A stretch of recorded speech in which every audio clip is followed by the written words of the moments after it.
Welcome back to Side Note. It's your weekly tangent, your unfiltered chat with Amber Hannah. Thank you for tuning into my podcast. It's something I've always wanted to do. I'm very much at the start of my journey, but we're here anyway, you know what I mean? I've had this episode planned for ages, right? And I kind of just didn't, and I forgot about it, and I'm glad that I did, because I've actually had changes myself to do with this episode since. So trust the timing of your life, bitches, you know what I mean? Anyway, welcome back. How is everyone?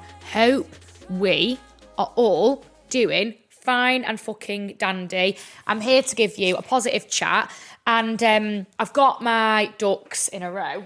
I've also got another brew, my third brew of the day. Yorkshire tea, biscuit brew. Talk to me. Who loves a biscuit brew? I don't have it on every cup of tea of the day, but it's more of my tea routine would probably be a normal Yorkshire tea in the morning. Then I'd have a coffee. If I've gone out for a walk or something, I'd go and buy a coffee. I don't really drink much coffee at home, but we have got a nice little coffee pot, which we do brew up every so often. But I do, in the afternoon, like a biscuit brew. If I've got it in, it's a Yorkshire tea biscuit brew. Oh, something about it. But I've realised I'm giving like grandma energy, like, you know, when like they leave the tea bag in, because they're just that much of a fucking slag for a brew. Look at that. Oh my God. Crikey, it's fit. I think I am actually addicted to tea. I love it. And Harvey, like, he made me zone in on this. He was like, I chug it. I mean, I'm not going to do it now because it'll piss you off and you probably won't listen to the podcast, but I chug the cup of tea, right? If I had it my way, I would just gulp this brew right here, right now. Do like to enjoy it from time to time, but you know when it's on the verge, listen, I like it hot, and if it's on the verge of like going cold or like just in between, I'm like, nah, I'm not taking any risks. I'm gulping the fuck out of that. Big time. Welcome to Side Note, your weekly tangent and unfiltered chat with Amber Hannah. I really hope everyone is well on this fine Wednesday. And this is one for my girlies that menstruate, they have a menstrual cycle, to remind you of the magic within you, or even to educate you a little bit on the level of magic within you as a woman, and to remember your inner power as a bad bitch. If this isn't for you, turn it off now. But we are going to go into the power of knowing and being in tune with your menstrual cycle and what it actually means. Your cycle, it is not just something biological to reproduce and have children. When you ovulate and then you come on your period, like we all have it, it is actually far more than that, and it's so magical when you get in touch with that. So I really want to talk about that today, because it's something that I actually use as a tool in my life, and I want other women to really just kind of go, whoa, I either didn't know that, or actually, that's just reminding me of actually how magic I am. So we're going to go into the magic of women, the womb, the menstrual cycle, the moon, everything today. And I do hope that I've got my right girlies here for that. Do you know what I mean?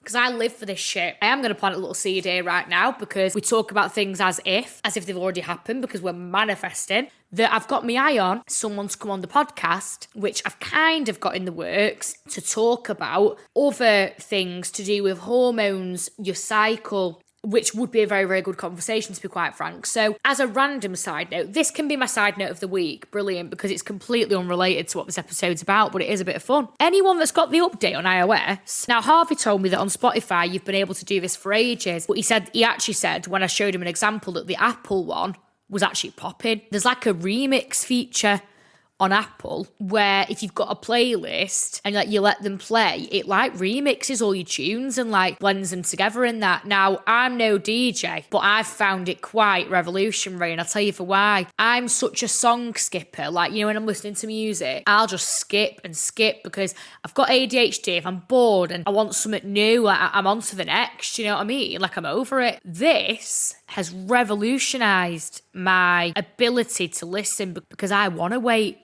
I don't know what's coming next. I want to know what you've got to bring to the table for me. And it's dead fun.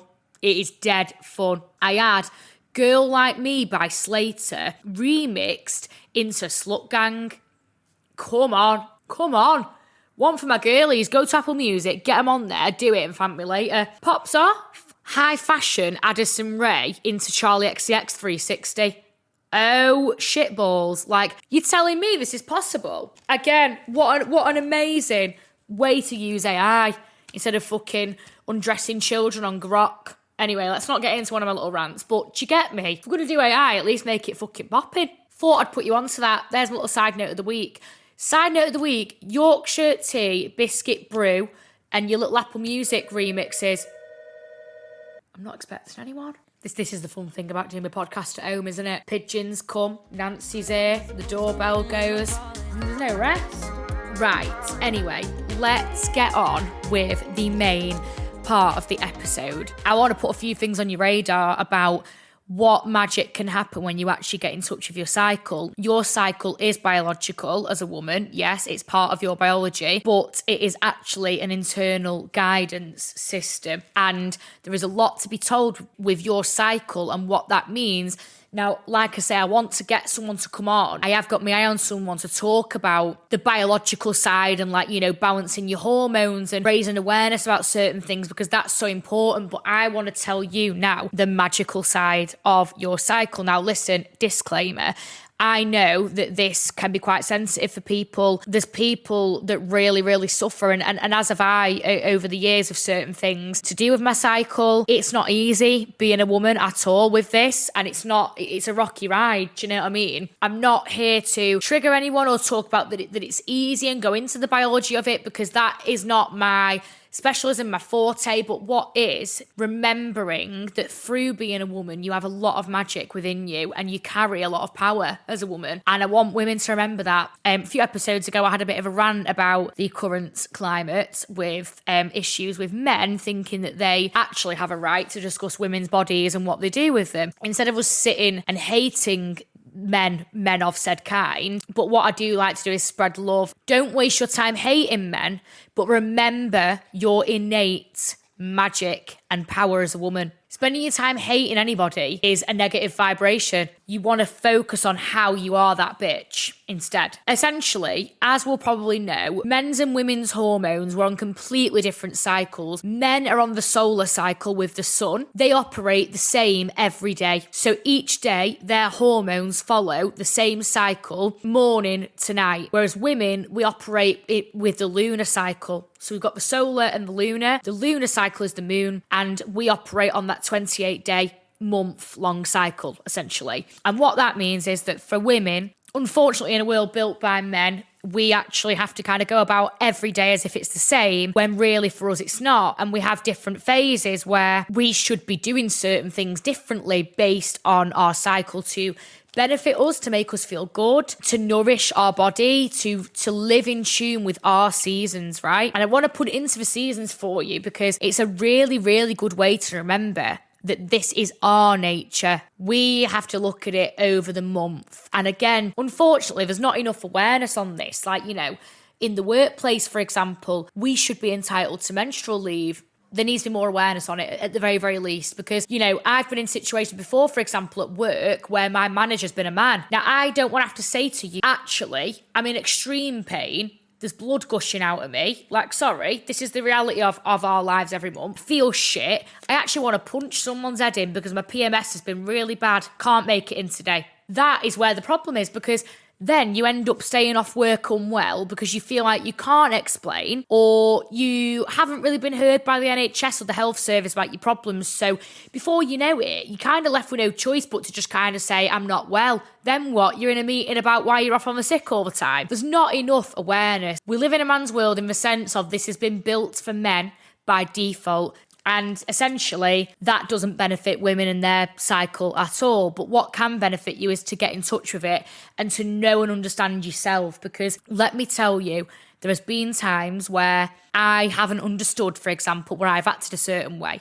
Oh God, you get in touch with your cycle, you're going to fucking know about why. Do you know what I mean? Knowing how you're feeling each month, you will start to notice more signs from your body and begin to get in tune with it. Disclaimer here, and I'm being very, very open, I am not on contraception. I came off contraception about 8 years ago. And again, disclaimer, I am talking about my own experiences here. I'm not here to influence anyone's choices, especially when it comes to that. It's hard for me to talk about the contraception element of how that might influence your cycle. Like, for example, when, I've been on it myself before where, I was on the implant for years and I'd have a period where it would last like 3-4 weeks, or I wouldn't have a period at all. That's kind of difficult in this regard. I felt like the effects for me were outweighed by the risk of anything else, and I wasn't having sex enough, and I take other precautions now to ensure that I can still obviously, have sex, like we're all human, of course, but do it in a way which kind of is transformative and benefits me, my mental health and my physical health, basically. But that's another story. And again, I'm not here to influence anybody's choices on that note. All women have 4 seasons every month. So just like the winter, spring, summer and autumn, right? We have those within us every month. As an example, like morning glory with men, complete tangent, and they wake up and they're raring to go. You know what I mean? Like, the fella down there is like wanting a slice, and it's kind of like in the mornings men are more active, so their testosterone is higher. Testosterone is highest in the mornings, right? That's why a lot of men wake up and they kind of want a bit of the hanky-panky, don't they? You cheeky prick. My hormones aren't really giving, but then there's different times of the month where obviously you naturally will be hornier than others, and that is your hormones chatting. Men, like I say, same cycle every day. They wake up in the morning, whoop, do you know what I mean? For me personally, I'm not really vibing with that in the morning, but that's just me, personal preference. Basically, your winter is when you are on your period. So that's your menstruation phase.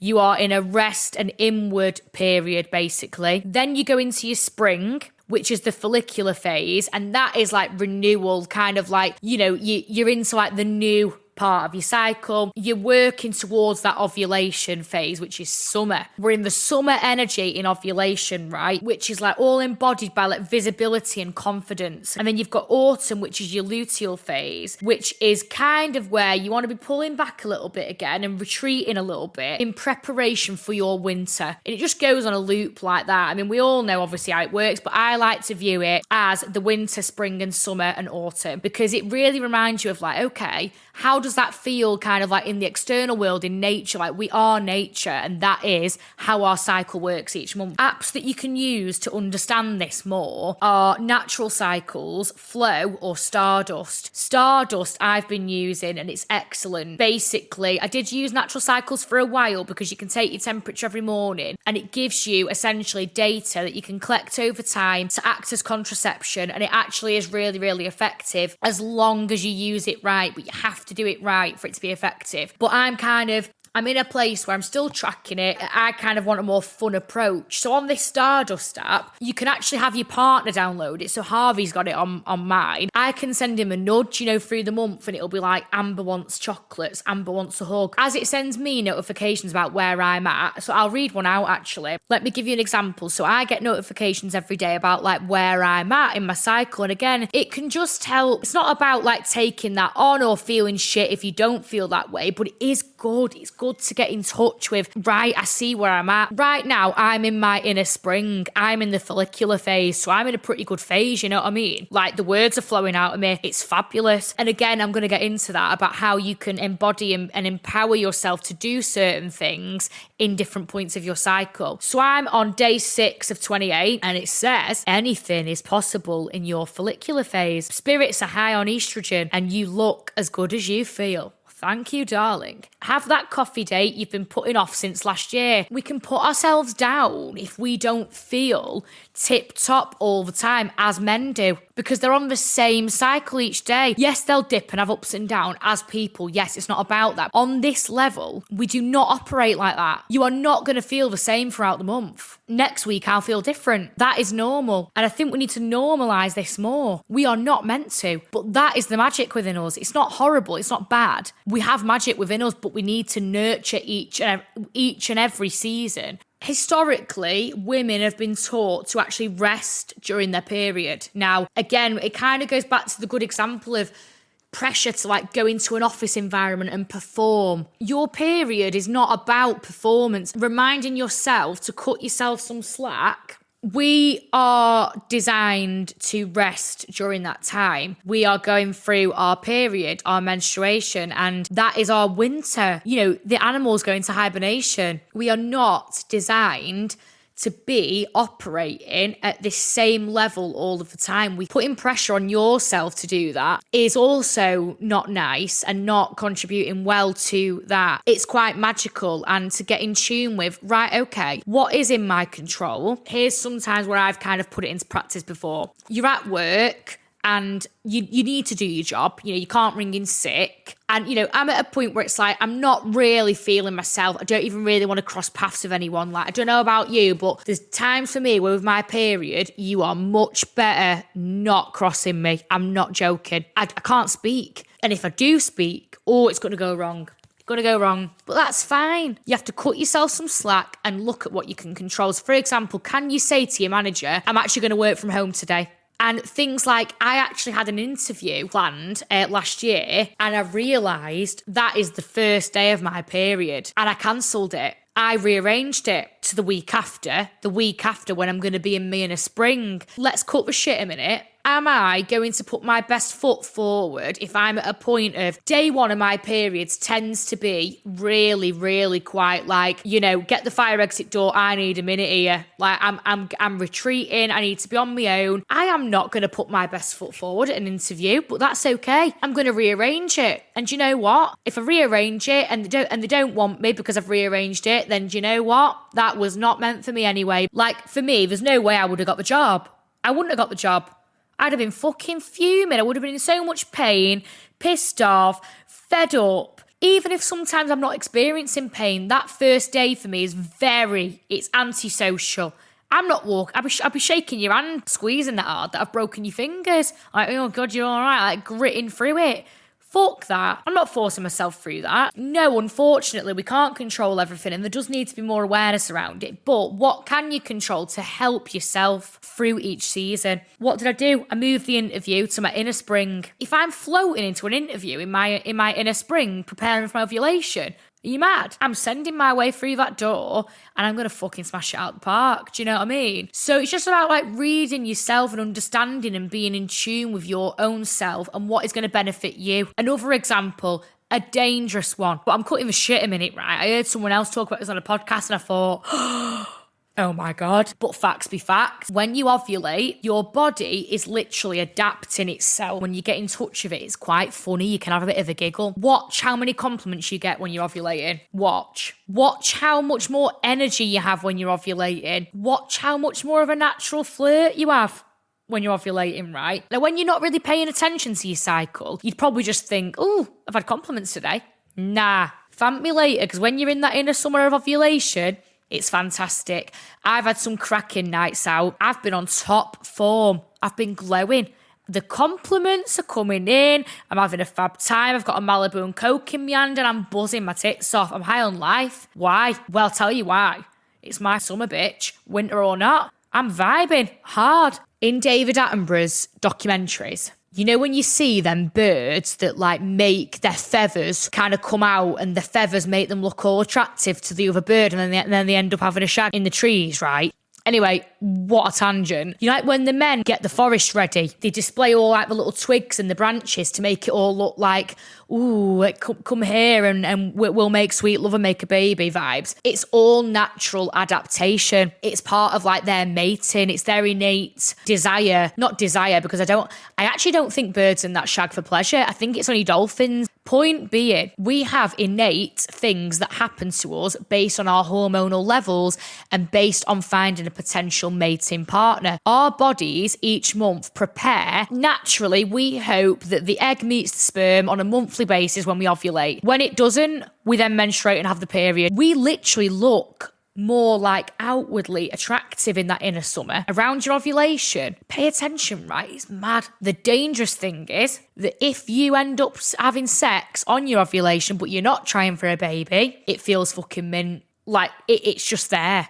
Let's say you've lost track, you look at your bloody app and it's like you're ovulating, love. Your body literally makes sure that it feels good because it wants conception to happen. Even if you don't, Your body is literally designed to once a month hope that you conceive. I would say to anyone, if you're going on a date when you're ovulating, that date will be amazing. You will feel glowing, confident, your best self, because you're in your inner summer and you're meant to feel like that. So it's amazing for that, but you better be fucking careful if you go and get in bed with him.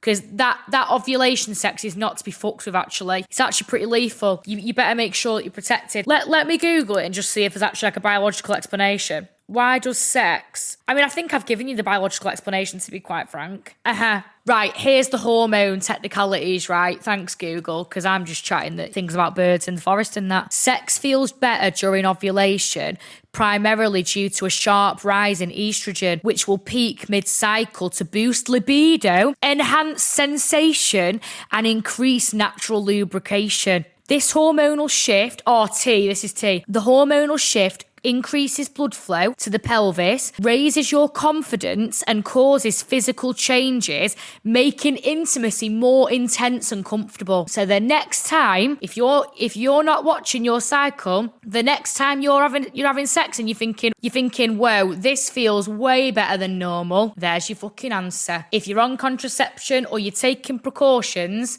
thank me later, because the ovulation sex pops off. It's fabulous. But also, just as a disclaimer, please be careful. I'm not, if anyone's not trying to have a baby, I'm absolutely not saying go and just shag and do whatever on your ovulation day. I just wanted to cut the shit for a minute. Certain points of the month where for women, it will feel much better than others. For men, generally, most of the time, the shag's the shag for them, really, like on a hormonal level. Obviously, for them, their testosterone's higher in the morning, that they'll probably enjoy morning sex way more than you would. But anyway, right, let's not get into the sex schedule, right? I think generally, again, women have been taught to be ashamed of things like that. We need to normalise these conversations. Yeah, I love an ovulation shag. Yeah, I am on my period once a month. By default, it is my biology. It's actually my biology to enjoy the ovulation sex. Why are we ashamed of this? We need to normalise that we are actually pretty fucking magical, Anyway, I'd absolutely love to enlighten you on the different cycles and what it means for you and the stage of life that you are at. Because once you notice this, you realise truly how magical you really are. So I would advise anyone to remember to give yourself grace. Remember that we have the 4 seasons a month as women. We do not operate like men. You are not meant to. So next time that you put yourself down because you're not at this perfect level all the time, please remember that you are not designed that way. And unfortunately, sometimes we don't have that support or infrastructure to benefit us in that way. But it's good to get in touch with it and realise and give yourself a hug and nurture yourself and know that you are not a problem if you are not at this peak level all the time. There'll be points where you are, and at those points, it's well worth nurturing your projects, things that you want to do. Be productive. I'm in my inner spring right now and I'm feeling fucking fantastic. What am I doing? I am recording episodes. I'm absolutely buzzing about it. But if you asked me to sit and record the podcast in my autumn when I've got my PMS and I'm leading up to my period, I'm not up for that. So it's about thinking about the things in your life that you can adapt to move to benefit you as a woman, as the strong woman that you are, and really giving yourself a bit of grace. All women are ruled by the moon cycle, the lunar cycle. Again, some people go, oh, it's crazy, all this moon talk. Well, just as the men are ruled by the sun and the sun cycle, so morning to night, we are ruled by the 28-day lunar cycle. Hence why every 28 days we menstruate, we have a period. Every month we ovulate. It's literally by default. Now, not everybody comes on their period or ovulates at the exact same time. Being in touch with that and why that is very, very interesting. And I mentioned at the start of the episode that I actually had this episode planned ages ago and I didn't end up doing it, and I'm glad I didn't, because my cycle has actually moved since and I'd love to discuss it with you.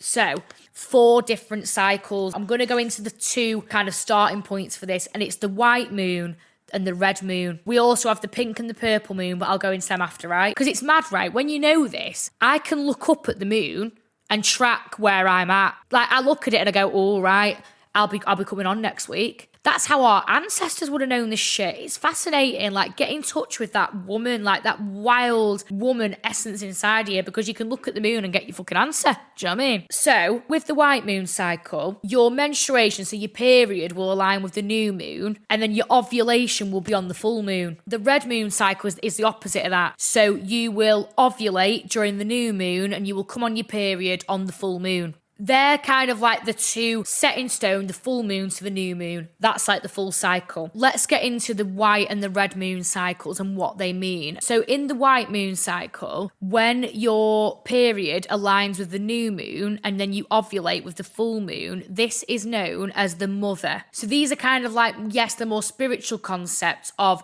what that particular cycle means for you, because they can change. You're not going to go through your whole life on the same cycles, and they basically all mean different things. I'm going to kind of give some analogies of names that you could maybe associate with each one, because it gives a bit more of an understanding.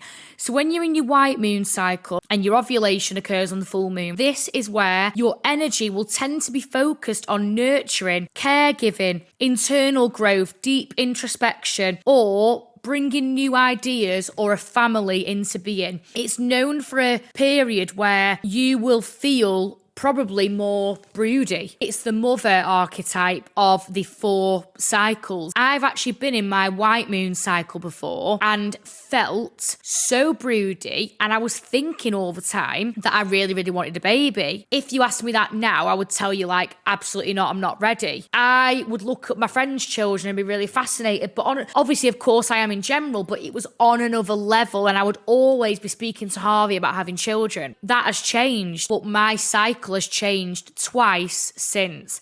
This is another reason why you need to bloody track your cycle, because your cycle at any point can change. So sometimes you might go, oh, I'm really late on my period, or I'm really early. If that happens and consistently happens, it's not that you're late or early, it's your cycle is moving. It's really interesting to know it, because I've actually gone from the white moon and flipped in one cycle to the red moon. You will bleed during the full moon. So on the full moon, you'll be on your period, and then you'll ovulate in the new moon. The red moon cycle is associated with powerful outward lunar energy, and it's associated with creativity and spiritual growth and putting yourself out to the world. So in this phase, you might notice that you're more sociable than others, for example. Like, you're more out there, it's more outward, if that makes sense, as opposed to going in. It's most related to expressing yourself as a woman and all areas of the feminine. So embracing the dark and the lighter feminine energies. And it signifies a time for true expression and intuition. That brings me on to the pink and the purple moon cycle. So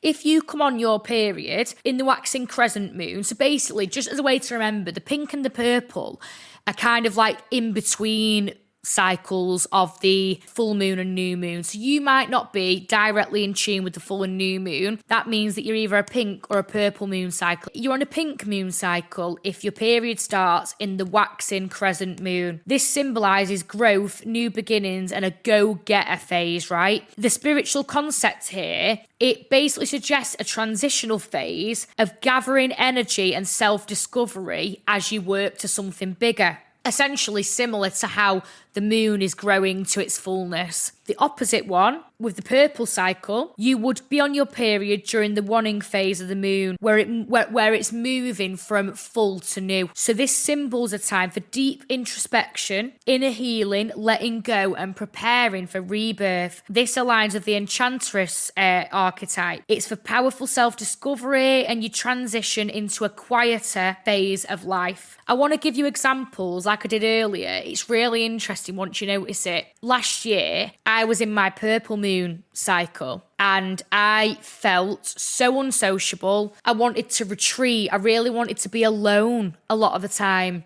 I wanted to just be. I wanted to rest. I wasn't feeling sociable at all. And obviously the purple one is it's very around that, like, you know, a quieter stage. It's inner healing, and you're preparing for this rebirth, okay? Then upon starting this podcast, my cycle changed. I came on my period very early. I was like 5 or 6 days early. And I thought, that's weird. Maybe my cycle's moving again, because I could feel it, right? Because I've noticed this cycle change thing before. Once you're in touch with it, you can kind of feel the changes within you. It's magical. Like, once you notice this stuff, it's like, what? Then I moved into the red moon cycle. The red moon is when you are most out there. You are using your voice, you're socializing, you're enlightening people, you're healing others. Whatever it is, you're giving something out. And your cycle literally changes to get you in tune with the lunar cycle, to essentially mean that it's benefiting you to do whatever it is that you're doing. For example, exactly this. If you'd have asked me to start this podcast last year, I'd have said to you, like, I'm absolutely not ready. I can't even bloody hold a conversation. I felt so unsociable, so just like, to be honest, like not myself. But then when you look at it from this angle, it's like, actually, that's quite magical, because that phase was actually preparing me for this, because now I'm in my red moon cycle, and it's all about that outward energy, giving back, using your voice, showing. It's very like showing your growth. And like that purple phase for me was really stripping back and preparing me for this new chapter. And I feel really different in myself. So came on my period 5 days early, and I thought, right, that's weird. I said to Harv, I went, well, I've been feeling different. I noticed I was more like, like saying to my friends, like, do you want to go for a drink? Do you want to have a catch up? I was not doing that last year. The thought of having a catch up, it just wasn't on my mind. But now it's like, I want to socialise, I want to be chatting, I want to see people, I want to record my podcast, you get me? It's really, really different. The first month where I noticed the change, I was 5 days early, but it wasn't quite that I came on the full moon, just kind of closer to it. And I was like, I've seen this happen before. And once you've seen it, like I say, you notice it, and I know what's going on. My cycle is moving. This is magical. I can feel the changes. My feminine energy is moving. I can feel it. Pay attention, because once you've seen it, you'll notice it. And it's actually quite amazing how we adapt based on the phase of life that we're in. And no, that's nothing to do with reproducing, having children or whatever. Yes, there's kind of some which give nod to that, but pay attention to how you can utilise where you're at with your cycle to actually grow as a woman and do certain things. And if it's about rest, that's productive. If it's about putting yourself out there to the world, then you put yourself out there. Do you know what I mean? I then, this last month, after noticing the movement towards the full moon the month before, I've then come on the full moon, and I'm now in my red moon cycle, and I feel like it as well. I feel very out there, confident. I want to be chatting, I want to be doing all this stuff, and it feels amazing after a period of being in the purple cycle and being quite like, in a retreat and being quite like on my own and stuff like that, which is obviously, again, what I needed. Give yourself grace at every point in your life. Pay attention to where you're at on a monthly basis, and also in terms of your cycle, because do you know what? It can tell you so many answers about you, where you're at as a woman, what you kind of should be giving yourself a bit of grace of at that time. So I just wanted to remind you all of the magic to be found in the moon. If you connect with the moon, it can transform the way that you view your cycle and actually what these different cycles mean. And also just to give yourself grace and set boundaries in this external world about being realistic with yourself and showing yourself some love, that you are not designed to operate at a perfect level all month. Anyway, that was my little slice of you are a powerful feminine being. I really hope you've enjoyed that. What cycle are you all on at the moment? Are we purple, pink, white, red? I'd love to know. Have you got anything that you've noticed? Oh yeah, actually, I was on my white moon, and I was feeling a bit broody. I wanted to like nurture this. Oh shit, I got a new pet in my white moon. You know what I mean? Anyone else in the red moon with me? I'd love to know. But anyway, I'm going to round off the episode there, and I'm going to leave it there. Thank you so much for listening or watching. If you are listening, by the way, we do have a YouTube channel, so go and subscribe to that. And yeah, anyone watching on YouTube, you can go over and listen on Apple Podcasts and Spotify. If you've got anything you want to write in about, the email address is sidenotethepod@gmail.com. And I thank you all for supporting and tuning in.